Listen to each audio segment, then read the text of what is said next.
ధ్యానానికి అన్నదానానికి ఎక్కువ ప్రాధాన్యత ఇచ్చేవాడు అనమాట.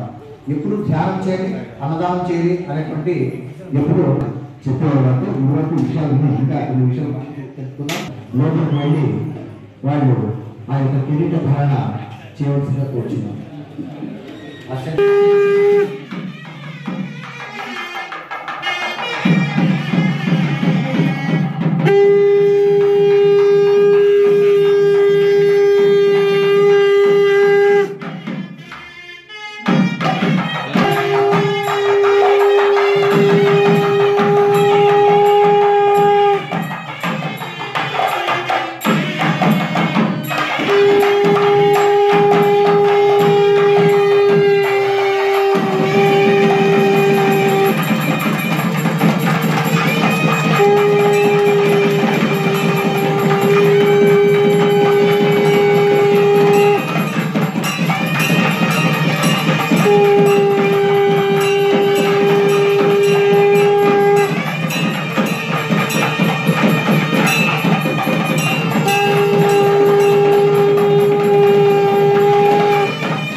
योगानंदाय नमः ओम सर्वाभिष्टवरप्रसादाय नमः ओम सर्वयंत्रधारणाय नमः ओम जगन्मयाय नमः ओम सर्वात्मने नमः वेदकंठे नमः ओम सुतप्रज्ञाय नमः ओम सर्वेन्द्रियानंदप्रदाय नमः ओम चिदानंदग्रहाय नमः ओम सर्वदुष्टग्रहनाशिने नमः ओम सृष्टिस्थितिलयकारणाय नमः ओम सर्वरोगहराय नमः ओम सर्वदुःखनिवारणाय नमः ओम सर्वविद्याफलप्रदाय नमः ओम सर्वमन्त्रस्वरूपिण्ये नमः ओम सर्वमन्त्रस्वरूपाय नमः ओम श्री शिवबालेन्द्राय नमः ओम शिवस्वरूप सिद्धश्री शिवबालेन्द्र भक्तरमणे नमः पुष्पपूजां समर्पयामि